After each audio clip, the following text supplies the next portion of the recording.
Alors, dans cette vidéo, nous allons parler de l'étude des variations d'une suite. Donc cette vidéo peut vous servir que vous soyez en terminale, en première ou en classe préparatoire. Donc, il y a 4 façons d'étudier les variations d'une suite. Premièrement, l'étude de un plus 1 moins un, si cela est possible. Et si c'est supérieur ou égal à 0, alors la suite est croissante. Si c'est inférieur ou égal à 0, la suite est décroissante. Ensuite, si u de n est strictement supérieur à 0, alors on fait u de n plus 1 sur u de n. Et si c'est supérieur ou égal à 1, alors c'est croissant. Et si c'est inférieur ou égal à 1, alors c'est décroissant. C'est-à-dire que u de n plus 1 sera inférieur ou égal à u de n ou supérieur ou égal. Donc on reviendra au cas juste au-dessus, ça revient exactement au même. Ensuite, troisième cas, si u de n égale f de n, alors si f croît ou respectivement décroît, alors u de n croît ou respectivement décroît. Donc cela est une condition suffisante, c'est-à-dire que ce n'est pas nécessaire de prouver cela pour prouver la monotonie d'une suite, mais c'est quand même suffisant. Ensuite, quatrième cas, si u de n plus 1 égale f de un, et si f croît ou f décroît, alors on montre que u de n plus 1 moins un est du signe de u1 moins u0. Donc, on va faire 5 exercices ici pour bien comprendre et mettre en application ces propriétés. Donc, premièrement, étudions la suite définie par u de 0 égale a, pour a un réel, donc a appartenant à R, et u de n plus 1 est égal à u de n moins u de n carré. Donc ici, c'est facile, on applique la première proposition. Donc on a u de n plus 1 moins u de n, c'est égal à moins u de n carré. Et donc cela, c'est forcément inférieur ou égal à 0. Donc u de n est décroissante. Ici, on s'en fiche de u0. Cela ne nous intéresse pas puisqu'on a directement u de n plus 1 moins u de n qui nous donne la variation de la suite. Deuxième exemple, u de n est égal à 2 puissance n sur n. Donc ici, étudier la monotonie de la suite avec la première proposition, ça ne va pas être très pratique. Donc on va utiliser la deuxième. C'est-à-dire que on a u de n plus 1 sur u de n qui est égal à 2 puissance n plus 1 sur n plus 1 divisé par 2 puissance n sur n. Sauf que vous savez, diviser, c'est pareil que multiplier par l'inverse. Donc on a 2 puissance n plus 1 sur n plus 1 fois n divisé par 2 puissance n. Et donc, cela se simplifie. Ici, on a 2n. Ici, on a 2 puissance n et 2 puissance n. Donc ici, alors, on va simplifier par 2 puissance n en haut, 2 puissance n en bas. Donc cela est égal à u de n plus 1 sur u de n égale, donc on a 2 fois n, divisé par n plus 1. Et donc, pour n supérieur ou égal à 1, on a 2n qui est supérieur ou égal à n plus 1. Donc vous pouvez essayer pour plusieurs chiffres à la place de n. Par exemple, si n égale 1, on a 2 qui est supérieur ou égal à 2, donc ça marche. Pour n égale 2, on a 2 fois 2, 4, qui est supérieur ou égal à 2 plus 1, 3. Donc ça marche également, etc., etc. Vous pouvez vérifier. Et donc, on a donc u de n plus 1 sur u de n, qui est supérieur ou égal à 1. Donc, u de n est croissante. Et donc, pourquoi est-ce qu'on a pu mettre en pratique cette technique? Eh bien, parce que, tout simplement, u de n était supérieur strictement à 0, avec n strictement supérieur à 0 ici. Donc voici pour ce deuxième exemple. Donc maintenant on va faire un troisième. Alors donc déterminer les variations de u de n est égal à racine de n carré plus 1. Donc soit, ici vous l'aurez compris, on va faire la troisième technique. Donc soit f de x est égal à racine de x carré plus 1. Donc f dérivable, on va faire l'étude de la fonction. Donc dérivable en tant que somme de fonctions dérivables. Et on a f de x qui est égal à x au carré plus 1 puissance 1 demi, puisque je vous rappelle que la racine c'est puissance 1 demi. Donc f' de x est égal à 1 demi multiplié par 2x multiplié par x carré plus 1 puissance moins 1 demi.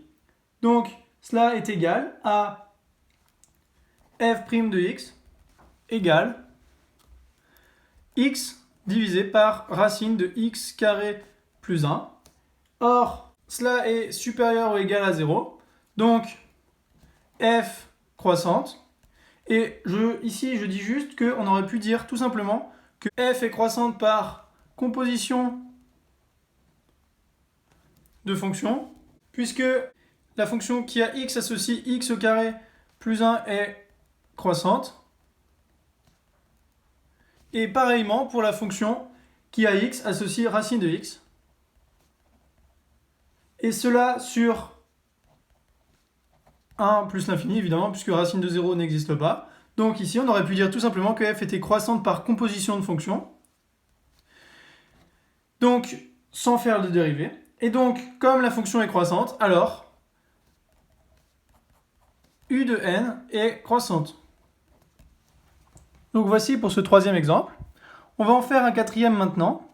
Donc, quatrièmement, déterminer les variations de la suite définies par u de 0 égale alpha avec alpha appartenant à 0, 1, et u de n plus 1 est égal à racine de u de n plus 2.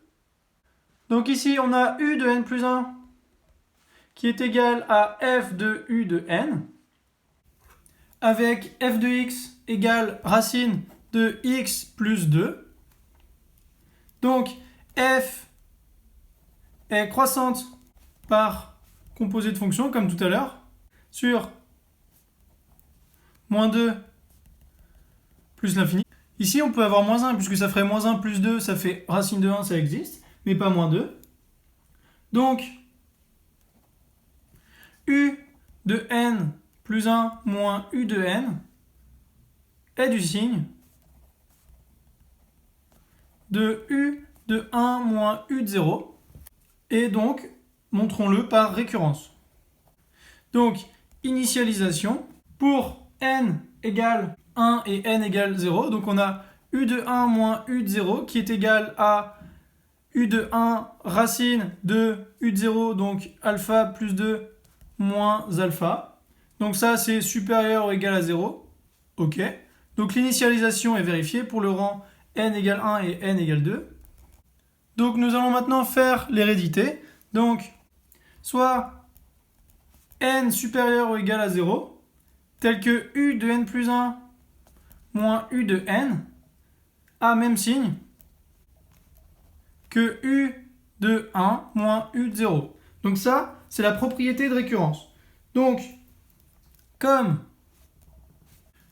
u de n plus 2 moins u de n plus 1 est égal à f de u de n plus 1 moins f de un et que f est croissante, alors u de n plus 2 moins u de n plus 1 a même signe que u de n plus 1 moins u de n. Et d'après l'hypothèse de récurrence, comme u de n plus 1 moins u de n a même signe que u de 1 moins u de 0, alors cela fonctionne. Donc, on a donc u de n plus 1 moins u de n qui a le même signe que racine de 2 plus alpha moins alpha. Et cela est supérieur ou égal à 0. Donc, u de n est croissante d'après la démonstration par récurrence. Donc, conclusion. Les étapes d'initialisation et d'hérédité permettent de montrer que la suite u de n est croissante. Donc voici pour cette quatrième propriété que nous avons mis ici en exemple.